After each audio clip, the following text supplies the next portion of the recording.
किसी गांव में बलराम नाम का एक किसान रहता था। उस किसान के 2 पुत्र थे। उनमें से छोटे पुत्र का नाम राघव था और बड़े पुत्र का नाम सहदेव था।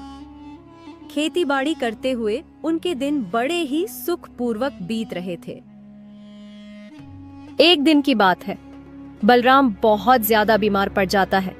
उसने अपने दोनों बेटों को अपने पास बुलाया और उनसे कहा, मेरे बच्चों, अब शायद मेरा अंतिम समय आ गया है। मैं चाहता हूं कि तुम दोनों भाई मेरे जाने के बाद भी आपस में ऐसे ही मिलजुल कर रहो और सुख शांति के साथ अपनी जिंदगी को गुजारो। मैंने हमारे बुरे वक्त के लिए कुछ अशर्फियां इकट्ठा करके रखी थीं, जिन्हें मैंने घर के पीछे जो बरगद का पेड़ है उसी के नीचे जमीन में दबा रखा है। अब वह तुम्हारे काम आएंगे। लेकिन मेरे बच्चों, अब तुम मुझसे ये वादा करो कि तुम दोनों आवश्यकता पड़ने पर ही उसे बाहर निकलोगे। हम वादा करते हैं पिताजी, जैसा आपने कहा है हम वैसा ही करेंगे। धीरे धीरे समय व्यतीत होता गया। थोड़े समय के बाद ही उस बूढ़े किसान ने अपने प्राण त्याग दिए। छोटे पुत्र को अपने पिता के जाने का बहुत ही दुख हुआ।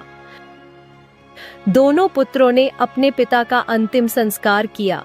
समय बीतता जाता है।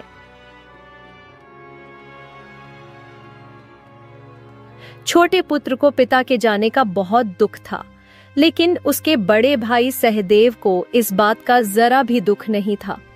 उसके मन में तो बस वह अशर्फियों का ही ख्याल आ रहा था। बस वह किसी तरह उन अशर्फियों को पाना चाहता था। बस बहुत हुआ, मैं अब और इंतजार नहीं कर सकता। मुझे किसी भी तरफ उन अशर्फियों को हासिल करना ही होगा।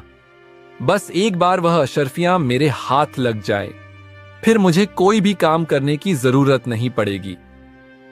मैं अपना जीवन आराम से बिताऊंगा। सहदेव राघव के कमरे में गया। राघव को सोता हुआ देख सहदेव ने सोचा, यह अच्छा मौका है, मुझे इस मौके को गंवाना नहीं चाहिए। यही सोचकर वह उस पेड़ के पास गया और उसने खुदाई शुरू कर दी। कुछ ही समय में उसने खुदाई पूरी करके जमीन में से उन अशर्फियों को बाहर निकाल लिया। अशर्फियों को देखकर वह बहुत खुश हुआ। वाह, इतनी सारी अशर्फियां! अब लगता है मुझे जिंदगी में कभी मेहनत नहीं करनी पड़ेगी और न ही अब मेरे पास किसी चीज की कमी रहेगी। उसने तुरंत ही वह अशर्फियों का घड़ा उठाया और वहीं एक दूसरे पेड़ के पास जाकर जमीन के नीचे गाड़ दिया। इसके बाद सहदेव अपने बिस्तर पर जाके लेट गया। जब सुबह हुई तो छोटा भाई राघव अपने भाई को जोर जोर से आवाजें लगाकर उठाने लगा। भैया उठो उठो भैया, अनर्थ हो गया है हमारे साथ। भैया उठो। अरे क्या हुआ? क्यों सुबह सुबह शोर मचा रहे हो? क्या बात है? भैया, हमारे घर के पीछे के पेड़ के नीचे की जमीन खुदी पड़ी है। भैया, वहां से सारी अशर्फियां भी गायब हैं। मुझे लगता है कि कोई चोर हमारी सारी अशर्फियां चोरी करके भाग गया है। अरे ये तुम क्या कह रहे हो भाई? चलो मैं देखता हूं।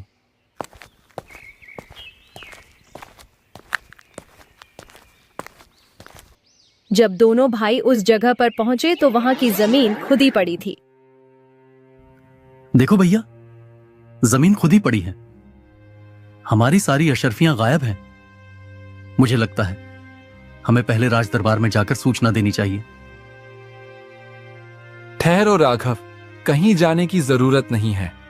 लेकिन क्यों भैया? आप मुझे राज दरबार में जाने से क्यों मना कर रहे हैं? मैं अच्छी तरह से जानता हूं कि चोर कौन है जिसने जमीन में दबी हुई अशर्फियों को निकाला है। भैया, क्या आप सच में जानते हो कि वो कौन है? मुझे उसका नाम बताइए। मैं अभी उसकी शिकायत राज दरबार में लगाऊंगा। तुम सच में जानना चाहते हो कि वह चोर कौन है? तो सुनो, वह चोर हो तुम। भैया, आप ये क्या कह रहे हो? नहीं भैया, मैं और चोर?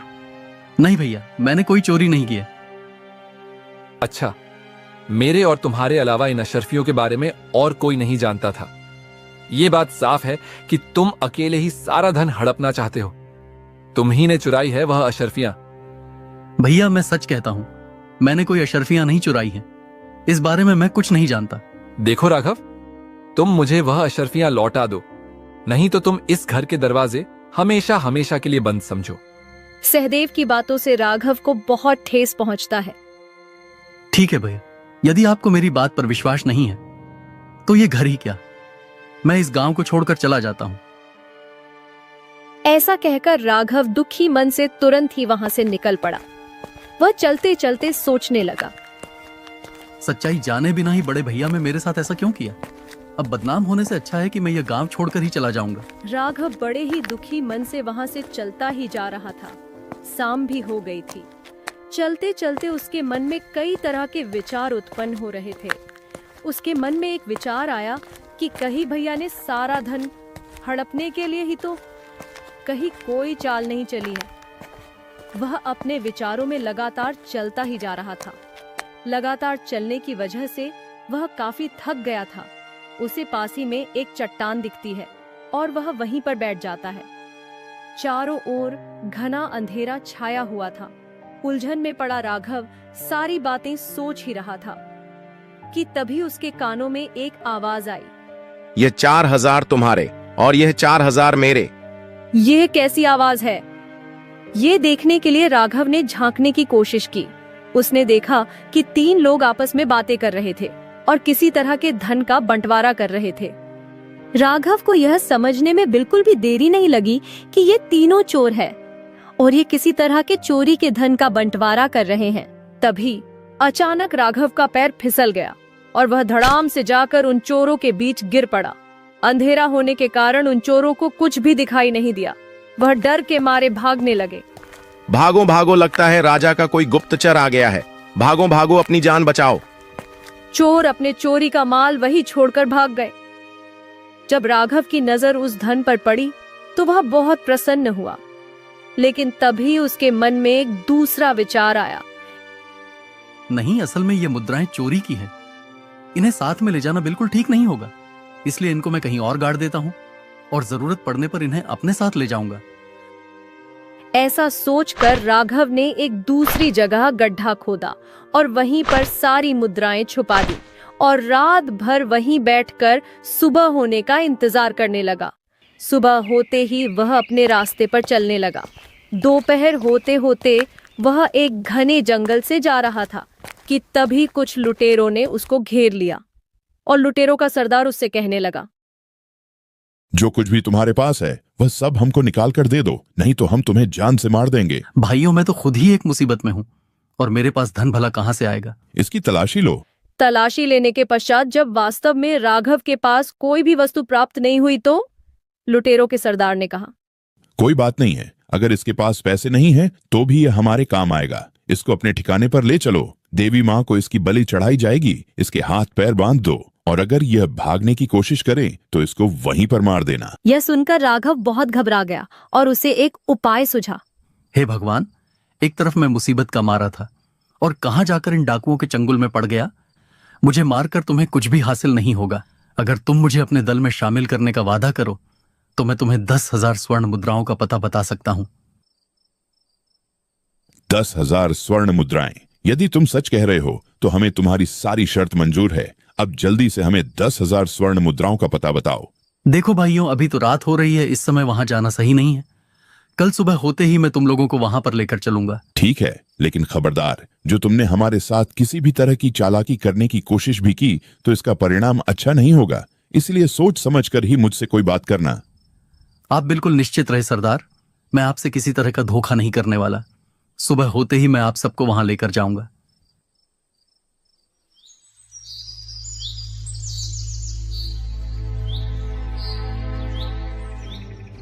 अगली सुबह राघव उन लुटेरों के साथ उसी जगह पहुंच जाता है जहां उसने 10,000 स्वर्ण मुद्राएं छिपा रखी थीं। सरदार के आदेश पर ही तुरंत उनके आदमियों ने उस जगह पर खुदाई की और शीघ्र ही वह स्वर्ण मुद्राएं उनके सामने थीं। स्वर्ण मुद्राओं को देखकर लुटेरे बहुत ही खुश हो गए। लुटेरों ने मुद्राओं को अपनी पोटली में भरा और सभी चल पड़े। परंतु राघव के दिमाग में अभी भी कोई दूसरी योजना चल रही थी। आखिर ये स्वर्ण मुद्राएं एक तरह से मेरे काम में ही आई, लेकिन मैं जल्द ही इनके मौत का कारण बन जाऊंगा। मुझे जल्द ही कुछ न कुछ सोचना होगा। इस घटना के बाद राघव उन लुटेरों के गिरोह के साथ ही रहने लगा और अब वह लुटेरों के सरदार का सबसे विश्वास पात्र व्यक्ति बन चुका था। कुछ समय पश्चात राघव ने उन लुटेरों के सरदार से कहा, सरदार, मैं 10 दिनों के लिए अपने घर जाना चाहता हूं। यदि आपकी इजाजत मिल जाए तो मैं अपनी बूढ़ी माँ, जो इस समय बीमार है, एक बार उनसे मिलना चाहता हूं। ठीक है, मुझे तुम पर पूरा विश्वास है, तुम जा सकते हो, मगर 10 दिन के बाद तुम्हें वापस यहाँ आना होगा। ठीक है सरदार, जैसा आपने कहा है वैसा ही होगा। सरदार राघव की योजना से बिल्कुल ही अनजान था। वह राघव को अपना सबसे विश्वास योग्य आदमी मानता था। वह जानता था कि राघव उसका सबसे भरोसेमंद आदमी है। वह कभी भी उसके साथ किसी तरह का धोखा नहीं कर सकता। राघव अपने घर जाने के लिए रवाना तो हुआ, परंतु वह अपने घर जाने की बजाय राजा के महल की तरफ चला गया। उधर राजमहल में महाराज पहले ही उसे डाकू के आतंक से परेशान थे। मंत्री जी, आखिर वह डाकू कब पकड़ा जाएगा? पूरा राज्य उसके आतंक से परेशान हो रहा है। महाराज, मैं अपनी तरफ से पूरी कोशिश कर रहा हूँ। वह आतंकी जल्द ही आपको कारागार में नजर आएगा और उसको उसके की सजा जरूर मिलेगी। इस समय वहां पर एक पहरेदार आता है। महाराज की जय हो। महाराज, कोई व्यक्ति आपसे मिलने आया है। वह कह रहा है कि वह डाकू कालिया के बारे में सब कुछ जानता है और वह उसके बारे में आपको सब कुछ बताने आया है।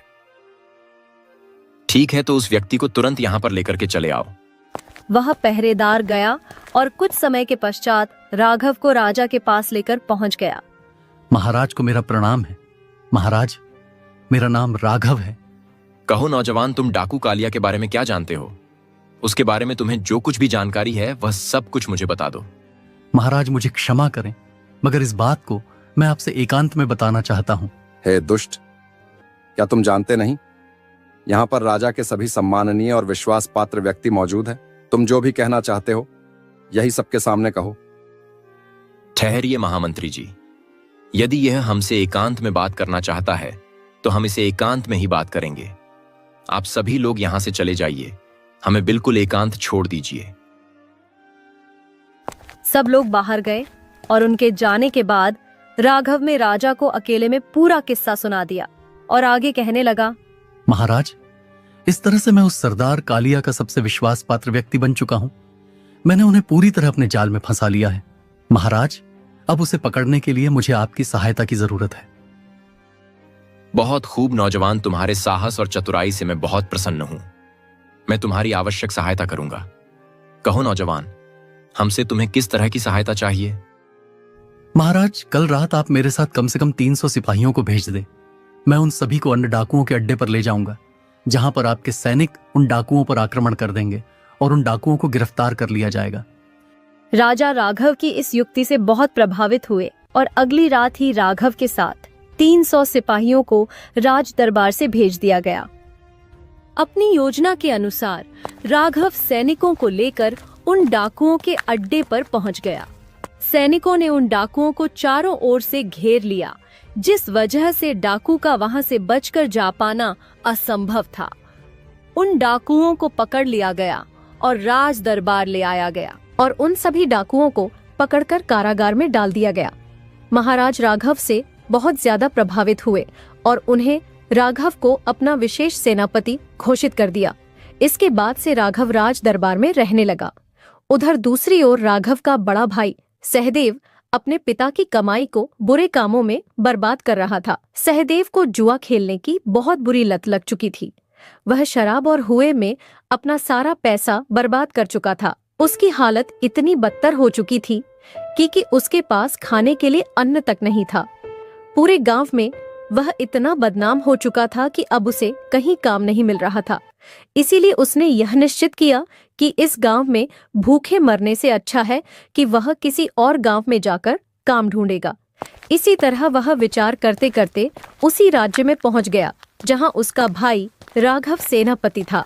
इस राज्य में वह किसी सेठ जी के दुकान पर गया और उनसे पूछने लगा, सेठ जी, क्या मुझे कोई काम मिलेगा? अरे भाई, तुम तो चेहरे से ही चोर उचक्के लगते हो। तुम्हें भला कोई क्या काम देगा? जाओ भागो यहां से। ईमानदारी से शायद मुझे यहां पर कोई काम मिलने वाला नहीं। अब तो पेट भरने के लिए मुझे चोर उचक्का ही बनना होगा। तभी उसकी नजर सेठ के पास रखी एक थैली पर गई। उसे लगा उस थैली में जरूर कुछ बहुमूल्य वस्तु होगी। उसने वह थैली उठाई और भागने लगा। सेठ भी उसके पीछे चोर चोर कहते हुए भागने लगा, लेकिन सहदेव भागते भागते बहुत दूर निकल गया। इधर राघव सेनापति के रूप में अपना काम बड़े ही ईमानदारी से कर रहा था। एक दिन महाराज ने राघव को अपने पास बुलाया और कहा, राघव, तुम बहुत ही नेक और बुद्धिमान व्यक्ति हो। मैं तुमसे बहुत प्रसन्न हूं। मैं चाहता हूं कि तुम मेरी बेटी से विवाह कर लो। कहो, इस पर तुम क्या कहना चाहते हो? महाराज, अगर आपकी यही इच्छा है तो मैं इनकार नहीं कर सकता। मुझे यह विवाह स्वीकार है। महाराज इस बात से बहुत खुश हुए। कुछ ही दिन में एक शुभ मुहूर्त देखकर राघव का महाराज की पुत्री के साथ विवाह कर दिया गया। विवाह के कुछ ही दिन बीते थे कि महाराज ने राघव को अपने पास बुलाया और कहा, बेटा, अब हम 70 साल के हो चुके हैं, इसलिए हम चाहते हैं कि हमारे इस राज्य की बागडोर अब तुम संभालो। आपको जैसा उचित लगे महाराज। अगले ही दिन राघव का राज्य तिलक कर दिया गया। महाराज तीर्थ यात्रा को निकल चुके थे। इस तरह से कुछ महीने व्यतीत होते हैं। इसके बाद राघव के सामने जो एक सबसे बड़ी समस्या आई वह था कि सहदेव अब नामी और खतरनाक चोर बन चुका था। अब यह छोटी छोटी चोरी से मैं तंग हो चुका हूं। अब मुझे कोई बड़ा हाथ मारना होगा जिससे मैं जीवन भर आराम से बैठकर जी सकूं। अब यह छोटी मोटी चोरी से मेरा गुजारा नहीं। ऐसा सोचकर सहदेव ने महल में चोरी करने की योजना बनाई। एक रात सहदेव चोरी के उद्देश्य से राजमहल के पीछे जा पहुंचा और वे महल की दीवार पर चढ़ने की कोशिश करने लगा।